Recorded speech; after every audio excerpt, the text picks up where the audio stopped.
യൂറോപ്പിൽ ക്രൈസ്തവ വിശ്വാസികൾക്കെതിരെയുള്ള അതിക്രമങ്ങൾ ഭയപ്പെടുത്തുന്ന രീതിയിൽ വർദ്ധിച്ചു വരുന്നതായി പുതിയ റിപ്പോർട്ടുകൾ. ശാരീരികമായ ആക്രമണങ്ങൾക്കും പള്ളികൾക്ക് നേരെയുള്ള അതിക്രമങ്ങൾക്കും പുറമെ ക്രൈസ്തവ മൂല്യങ്ങൾ മുറുകെ പിടിക്കുന്നവരെ നിയമപരമായി വേട്ടയാടുന്ന പരിഷ്കൃത പീഡനമുറകളും യൂറോപ്യൻ രാജ്യങ്ങളിൽ വ്യാപകമായിരിക്കുകയാണ്. വിയന്ന ആസ്ഥാനമായുള്ള observatory on intolerance and discrimination against Christians പുറത്തുവിട്ട ഏറ്റവും പുതിയ കണക്കുകൾ പ്രകാരം കഴിഞ്ഞ ഒരു വർഷത്തിനിടെ മാത്രം 2000-ലധികം വിദ്വേഷ കുറ്റകൃത്യങ്ങളാണ് ക്രൈസ്തവർക്കെതിരെ റിപ്പോർട്ട് ചെയ്യപ്പെട്ടിട്ടുള്ളത്. ഇതിൽ പള്ളികൾക്ക് തീയിടുക, സെമിത്തേരികൾ നശിപ്പിക്കുക, വൈദികരെയും വിശ്വാസികളെയും ശാരീരികമായി ഉപദ്രവിക്കുക തുടങ്ങിയവ ഉൾപ്പെടുന്നു. ഫ്രാൻസ്, ജർമ്മനി, ഇറ്റലി തുടങ്ങിയ രാജ്യങ്ങളിലാണ് ഇത്തരം സംഭവങ്ങൾ ഏറ്റവും കൂടുതൽ നടക്കുന്നത്. ആക്രമണങ്ങളെക്കാൾ ഉപരിയായി ക്രൈസ്തവരുടെ ആത്മീയവും മൗലികവുമായ അവകാശങ്ങളെ ഹനിക്കുന്ന നിയമനിർമ്മാണങ്ങളാണ് ഇന്ന് വലിയ വെല്ലുവിളികളായിരിക്കുന്നത്.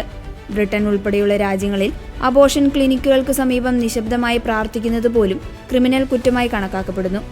ബഫർ സോൺ നിയമങ്ങൾ വഴി പ്രാർത്ഥനാ സ്വാതന്ത്ര്യം തടസ്സപ്പെടുത്തുന്നതും ബൈബിൾ വചനങ്ങൾ ഉദ്ധരിച്ച് സംസാരിക്കുന്നതിന് വിദ്വേഷ പ്രസംഗമായി മുദ്രകുത്തി രാഷ്ട്രീയ നേതാക്കളെയും അധ്യാപകരെയും വിചാരണ ചെയ്യുന്നതും യൂറോപ്പിൽ പതിവായി മാറിക്കഴിഞ്ഞു. ഫിൻലാൻഡിലെ മുൻ മന്ത്രി പൈവി റാസിനെ പോലെയുള്ളവർ തങ്ങളുടെ വിശ്വാസം പ്രഖ്യാപിച്ചതിന്റെ പേരിൽ വർഷങ്ങളോളം കോടതി കയറേണ്ടി വന്നത് ഇതിനുദാഹരണമാണ്. മാധ്യമങ്ങളും സാംസ്കാരിക സ്ഥാപനങ്ങളും ക്രൈസ്തവ വിശ്വാസത്തെ പരിഹസിക്കുന്ന പ്രവണതയും ഇതോടൊപ്പം വർദ്ധിച്ചു വരുന്നു. യൂറോപ്പിലെ ഈ വിവേചനപരമായ അന്തരീക്ഷം ക്രൈസ്തവ സ്ഥാപനങ്ങളുടെ പ്രവർത്തനങ്ങളെയും ബാധിച്ചു തുടങ്ങിയിട്ടുണ്ട്. പലയിടങ്ങളിലും ക്രൈസ്തവ വിദ്യാലയങ്ങൾക്കും ചാരിറ്റബിൾ സ്ഥാപനങ്ങൾക്കും തങ്ങളുടെ മതപരമായ തനിമ നിലനിർത്തിക്കൊണ്ട് പ്രവർത്തിക്കാൻ കഴിയാത്ത സാഹചര്യമാണ് നിയമനിർമ്മാണങ്ങളിലൂടെ സൃഷ്ടിക്കപ്പെടുന്നത്.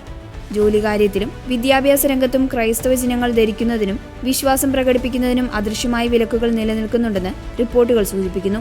ഈ സാഹചര്യത്തിൽ യൂറോപ്പിലെ ക്രൈസ്തവർ നേരിടുന്ന വിവേചനങ്ങൾ തടയാൻ യൂറോപ്യൻ യൂണിയൻ അടിയന്തരമായി ഇടപെടണമെന്നും മറ്റ് മതവിഭാഗങ്ങൾക്ക് നൽകുന്നതിന് തുല്യമായ സംരക്ഷണവും പരിഗണനയും ക്രൈസ്തവർക്കും ഉറപ്പാക്കണമെന്നുമാണ് അന്താരാഷ്ട്ര മനുഷ്യാവകാശ സംഘടനകൾ ആവശ്യപ്പെടുന്നത്.